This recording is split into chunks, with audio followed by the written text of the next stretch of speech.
खेलती गुड्डा गुड़ियन को खेल समाजा खेले जाता है खेली हो तो बताओ खेली है भैया। हाँ दशहरा के दिन गुड्डा गुड़ियन को सराय देते गई बात छोटे छोटे पे कन्या बड़ा खेलती है छोटे छोटे बर्तन बनाएंगे मट्टी के छोटे छोटे से महाराज गुड्डा गुड़िया बनाएंगे और छोटी छोटी पूरी करेंगे कचौड़ी करेंगे खीर बनाएंगे थोड़ा थोड़ा और महाराज खेल खेलते हैं। तो एक बार खेले खेल में महाराज सीता जी ने जो महाराज जनक के यहाँ पर बहुत पुराना धनुष था जिसे बड़े बड़े महाराज नहीं उठा सके तो आज राजा जनक देखते कि मेरी कन्या थोड़ा काम कर रही है तो जब माँ बाप देखते तो बड़े प्रसन्न होते तो राजा जनक देख रहे थे तो सीता मैया ने कौतुक दिखला दिया। कैसा कौतुक दिखलाया है?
में एक बात आई है जब हमारी कन्या ने ये धनुष उठा लिया है जिस धनुष को बड़े बड़े वीर योद्धा नहीं उठा पाए तो मैं ये प्रण लेता हूँ अगर मेरी बेटी ने धनुष को उठाया है तो फिर धनुष तोड़ने वाला भी कोई ना कोई वीर पैदा हुआ होगा। तो मैं अपनी कन्या की शादी उसी के साथ में करेंगे जो वीर इस धनुष को तोड़ देगा। और सभा में गए हैं पत्र लिखना प्रारंभ कर दिया है। पत्र और क्या से कई बात लिखी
बोलिए गोविंद भगवान की।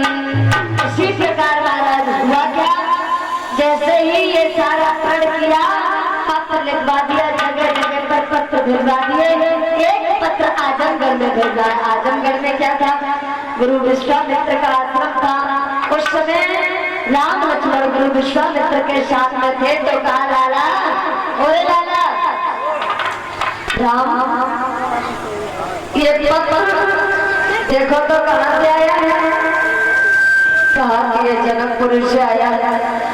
हाँ, उनकी बेटी सीता का स्वयंवर है, क्या तुम भी हमारे साथ देखने के लिए चलोगे? उन्होंने कहा, अगर गुरु की आज्ञा होगी तो जरूर चलेंगे। महाराज दशरथ ने वैसे अयोध्या में पत्र नहीं भिजवाया था। ये राम लक्ष्मण तो बिना नौता के गए थे, बिना निमंत्रण के। हाँ, और बहू को ले आए। देख लो महाराज, जैसे ही विश्वामित्र ने कहा, राम और लक्ष्मण तैयार हुए और आज चले हैं। तो सबसे पहले तारक वन मिला है, जिसमें तारका नाम की बड़ी राक्षसी है। भगवान ने उसका वध किया, उद्धार किया। आगे जब बढ़े हैं तो क्या देखा, एक बहुत विशाल वन है। इस वन में सूखा सा पड़ गया, सारे वृक्ष सूख गए हैं, लेकिन एक कुटिया है। कुटिया के बाहर आंगन में एक तुलसी का पौधा है और पौधे के पास में एक पत्थर की शिला पड़ी हुई है और सारे वृक्ष सूखे हुए हैं, लेकिन तुलसी हरी हुई है। तो महाराज राम ने प्रश्न कर दिया, एक बात बताओ गुरुदेव, ये कैसा भाव है? इस सारे वन में कोई नजर नहीं आ रहा, लेकिन ये कुटिया है वो बड़ी अजीब है। तुलसी का पौधा नहीं सूखा और इसके पास में जो पत्थर की शिला है, इसका क्या मतलब? ये स्त्री जैसी लग रही है, क्या है गुरुदेव? तो एकदम से कहा राजा राम, अरे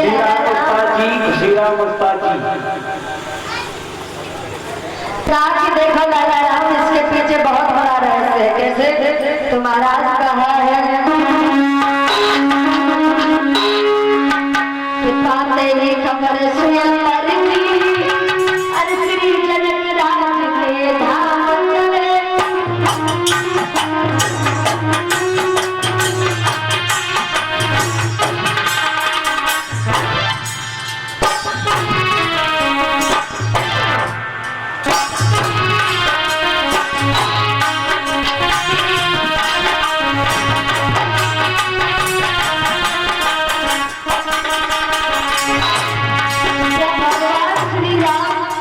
जनकपुरी की तरफ पधारे हैं तो प्यार का महीना था, शुक्ल पक्ष था, द्वादशी का महाराज तिथि थी द्वादशी। और भगवान जब चले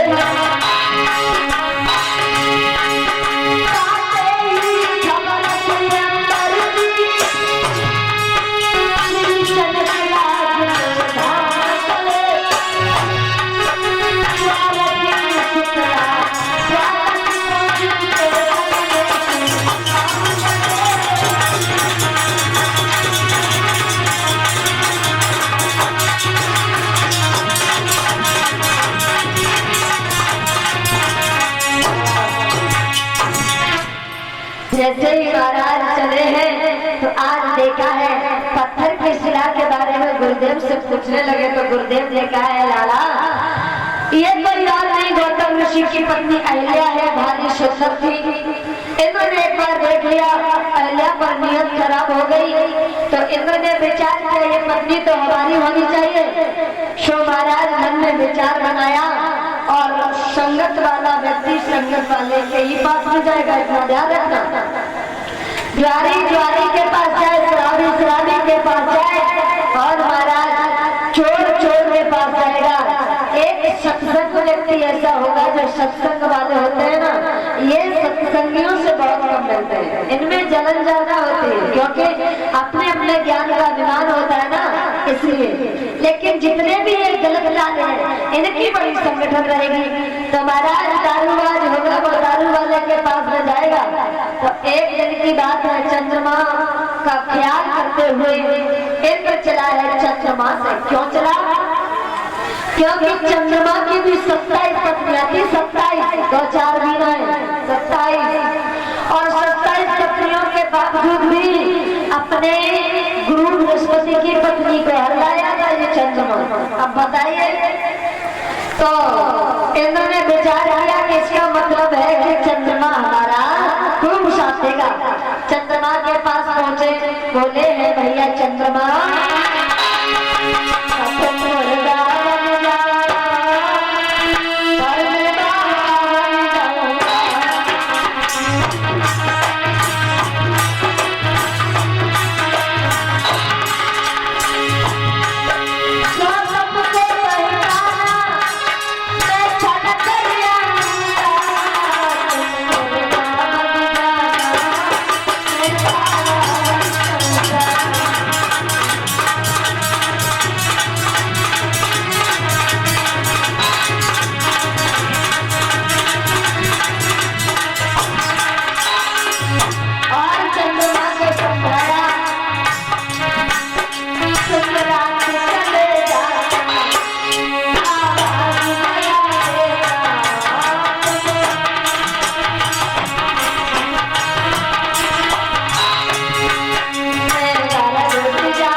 जैसे ही महाराज कहा है चंद्रमा की ये कई बार में बात समझ में आ गई, चिंता नहीं करो हम तैयार हैं। चंद्रमा आज गौतम ऋषि की कुटिया पर